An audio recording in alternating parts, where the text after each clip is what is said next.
Just hours ago, the president warned on Truth Social, "A whole civilization will die tonight, never to be brought back again." A decorated Army general has used the word that no unhinged president wants to hear. And coming up next, I have the military legend who uttered the word uprising and why he thinks active duty commanders are thinking about the unthinkable against Donald Trump. Retired General Mart Hertling is the subject of this report, and the retired part is important because it means he's free to be honest and can speak for the active duty officers who are constrained by internal pressures and the risk of losing their careers. But are those constraints diminishing because the stakes are so high? In a dramatic escalation, Trump has given Iran until 8 p.m. Eastern Time tonight to fully reopen the Strait of Hormuz or face devastating consequences. The general begins by talking about Trump's lawlessness and immorality. On the rantings over the weekend, based on the press conference today, based on the things he's saying, which are obviously against the law, I think two things are happening. First of all, the president is becoming increasingly enamored with the power of American military. And secondly, he believes that he can use it in any way he wants without regard to international law, the laws of land warfare, the Geneva Convention, or just straight out morality, being a moral person with values. So it's increasingly concerning that he is stating some of these things, and the way he's stating them are true indicators that something is amiss in his personality or his approach to the presidency, the greatest power in the world. He said every power plant in Iran will be out of business, burning, exploding, and never to be used again. Very little is off limits. In this next clip, the general draws a distinction between military strategy leadership and the evil Trump leads with. And what we have to do is consider the amount of chaos and death and destruction, the looting and the pillaging, the turning this into a moonscape, if you actually abide by what the president is saying. To hit a country that's the size of a couple of Texas, and it has 92 million people, and you hit every bridge and every power plant, it doesn't just limit. This crisis centers on the Strait of Hormuz, through which 20 to 30% of the world's daily oil supply flows.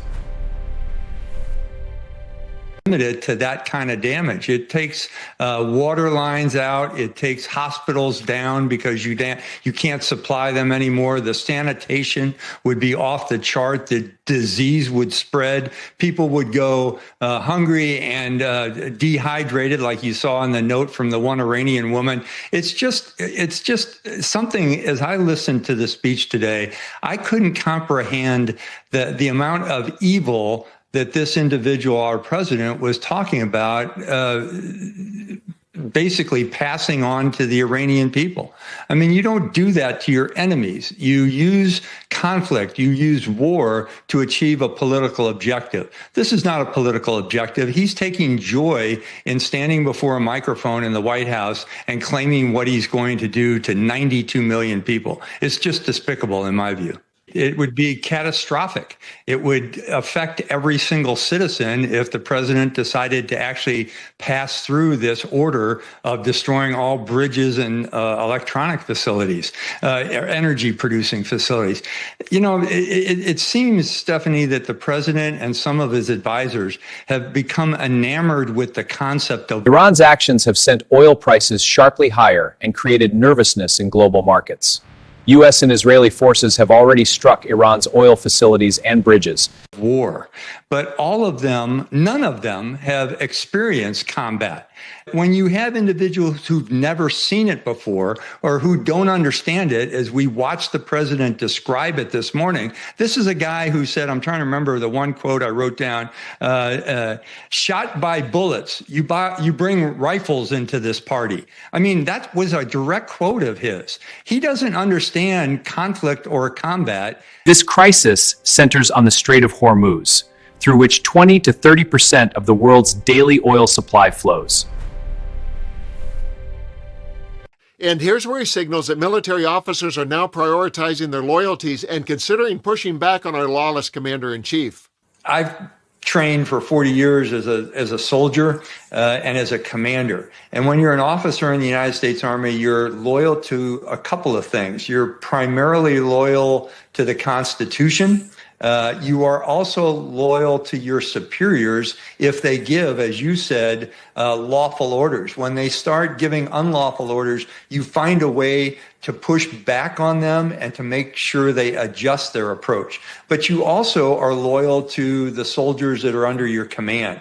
So those three loyalties sometimes are conflicting. So I'm sure there's a lot of military commanders right now, a lot of senior officers who are saying to themselves, I can't obey an unlawful order. I can't do things that I know are absolutely wrong.